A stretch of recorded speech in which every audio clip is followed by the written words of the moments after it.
Jenny Aitchison, Shadow Minister for Primary Industries, thanks for speaking with us on Flow today. Thanks for having me, Ricky. Your proposal caught our attention regarding this new Agriculture Commissioner that's been announced in the Upper Hunter over the weekend.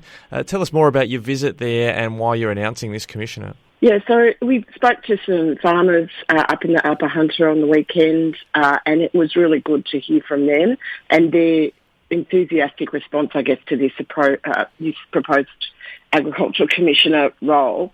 So what we're looking at with the role is to have someone who is appointed as a statutory authority with legislative powers. We don't have that at the moment. We have a part-time Agriculture Commissioner who can work a maximum of 150 days a year and can't actually advocate on behalf of farmers and can't provide that single point of contact for breaking down across the barriers and silos of government. Yeah, and when it comes to land use, it seems that's the primary reason there's an interest in having these commissioners. What's been the major driver of concerns about land use?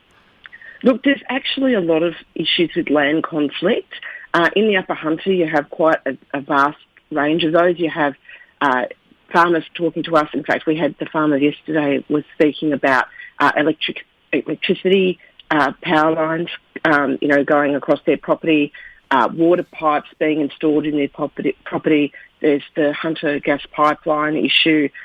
There's mining conflicts as well. There's a whole range of land conflicts that arise for farmers. And often, if that happens to them, then they have to go to a variety of different agencies. And that can be quite daunting. They may not know the mechanisms of government, and that's where an Agriculture Commissioner can assist. Well, I suppose it's front of mind for people in New South Wales after the Shenhua Liverpool Plains mine proposal and the angst that caused in that district, and it took quite a bit of money from the state government to actually pay compensation to finish that off. So the Agriculture Commissioner will have 3 tasks in that first year, and the first one will be looking at getting a mechanism for agriculture to have a say in all decisions of government, including in planning, which would cover that, but also in that same year, we want them to look at an export and trade plan for the state. At the moment, farmers are At the moment, farmers are really struggling with trade issues, and yet we have an agriculture minister who says that trade's not really his portfolio. The Premier said she wasn't really having to do anything with foreign affairs. So, we need this to be front and centre for New South Wales. Our wine industry, for example, is a huge part of the Upper Hunter, and that needs to have a serious advocate for it, someone who can cut through, make sure that there's a plan going forward to ensure that the $15 billion agriculture industry in New South Wales is a viable and sustainable one. So there'd be a considerable taxpayer investment in paying for this commissioner to be being full-time and the supporting resources for that. What does this say about local members of parliament who have farmers in their constituency? It suggests to me that they haven't been effective in advocating for their local areas. Well, I'd say that's certainly true in the Upper Hunter, and I'd say that the Nationals up in the Upper Hunter have taken that feat for granted and have taken farmers for granted. I know in my electorate I've had farmers who've come to me and even from other places around the state and said that they've had concerns, getting planning approval for particular expansions of a dairy or something like that, feedlots or whatever. And when I've tried to approach the current Agriculture Commissioner about this, it's been answered as an email from the Director General of Primary Industries and told that it has to go through the Minister for Agriculture, who's then flicked it off to the Minister for Planning. And in some cases, I'm still waiting for a response on that. That suggests that there is a problem with independence then as well for that current Commissioner if queries to them are going back through the ministerial channels. Oh, absolutely. And that's what we raised earlier this year in the budget estimates process. There's not even a phone number that a farmer can pick up and contact the Agriculture Commissioner on. If you contrast that with the Small Business Commissioner, that, is just a quick phone call and then you can call them and then they can help you get through those barriers. It should be the same for agriculture, and it's such a specialised and complex area because it does go over so many different other agencies that it should really be a full-time role. It should be independent of government. It should be statutorily appointed so that there's just no capacity to just sack at will. And you mentioned dairy just before. The opposition in New South Wales have announced also a funded commissioner position for dairy and fresh food. What's the reason for pushing that agenda? Yeah, so again, we took a policy to the last election of a dairy and fresh food commissioner or advocate at that point. And the government came back when they won the election and put into place a dairy and fresh milk advocate. Again, not independent of government. There was no transparency about the way the position was appointed. And again, these positions were appointed, a year and a half after the election, not immediately as was promised. But what we see that they've missed with not having the fresh food aspect in that is there's a lot of other industries that are dealing with what are called monopoly-like behaviour, where there's only one or two buyers in the market for their product. And so you get a real squeeze of these producers. And, we see it most easily in the media as the 10 cents a litre of milk. But, it's also happening with things like chicken.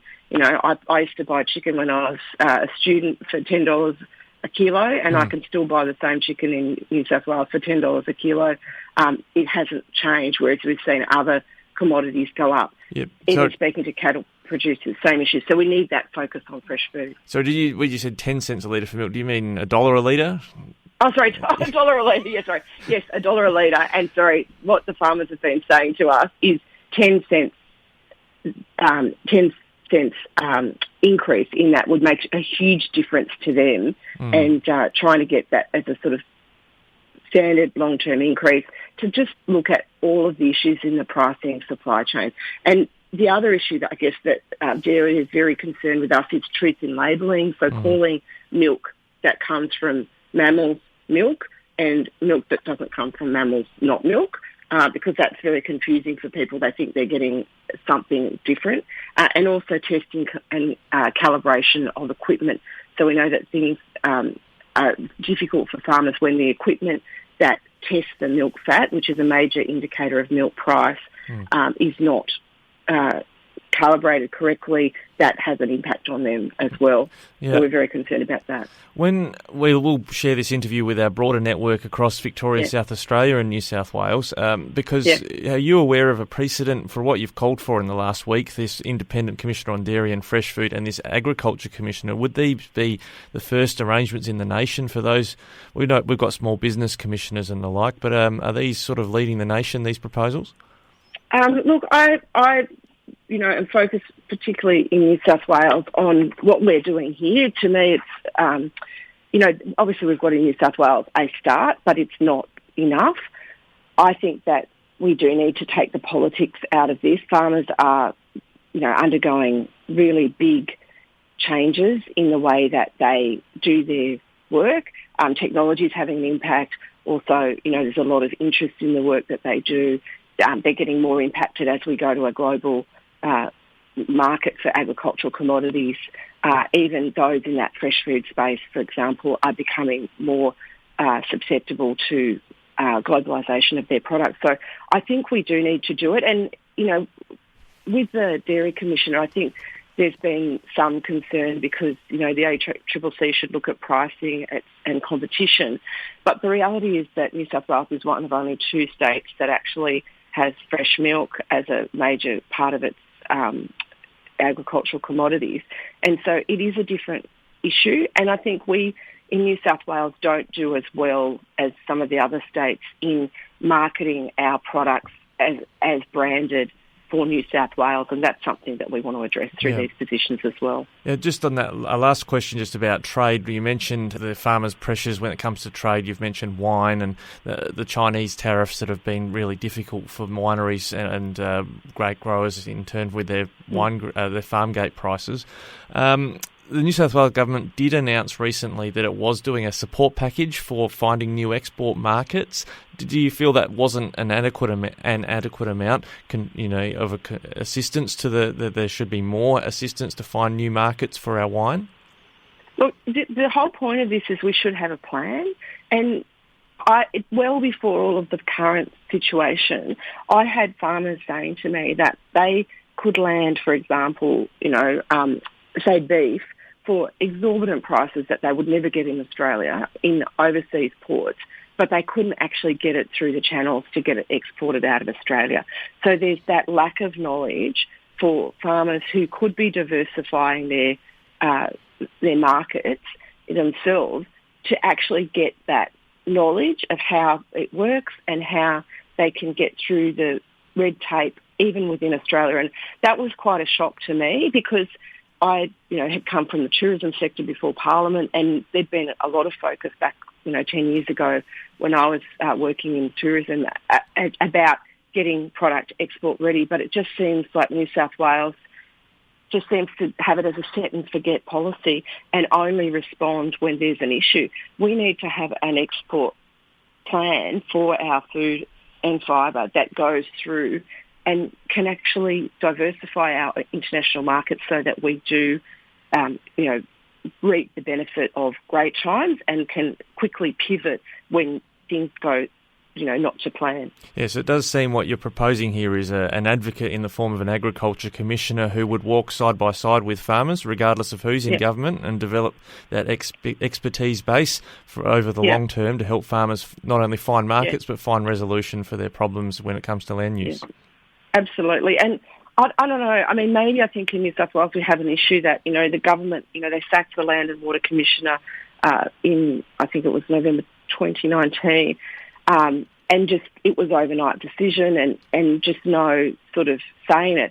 The people that they've replaced to a degree that role with, and only small components of that, are really, they're part-time and they're basically on a per diem contract, so they get paid on a daily rate. If you say the wrong thing, it's pretty clear you're not going to come back the next day. We need to have someone who's strongly independent of government, and that's why we need that statutory basis. Yes, someone who's on a longer lead than the short lead of whether you get paid next week depends on what you're doing. That's right. Yeah. And the other thing I just want to mention too, that's a really key goal for the Ag Commissioner in the first year too, is looking at those agricultural workforce issues. And that's not just the workforce of the future. We know that the Liberals and Nationals in New South Wales have gutted TAFE, and that's been a real problem. But what we've also got is just dealing with things like the pandemic. The Minister was saying proudly in budget estimates when we talked about the agricultural workers shortage that, once workers, were able to quarantine in New South Wales, well, that was the end of it, and they didn't have to quarantine again. They could go all around Australia. Well, farmers in New South Wales can't afford to do the quarantine for the rest of the farmers across the country. And if you look at places like Queensland, they've been piloting on-farm quarantine for South Pacific workers. They've also been adding to the federal government incentives around rural working, incentives to give people money to go into state or into regional areas to do work. So that's, they're options that the New South Wales government's just not looking at. And for some reason, the Agriculture Minister can't seem to get them up through Cabinet. So we're saying, well, let's have an advocate who, is outside that government bubble in Sydney and can actually push the agenda of farmers. Well, Jenny Aitchison, Labor Opposition Shadow Minister for Primary Industries, thanks for speaking with us. I think there'll be some of our listeners very attracted to what you're talking about. Thanks again. Thanks very much. Thank you.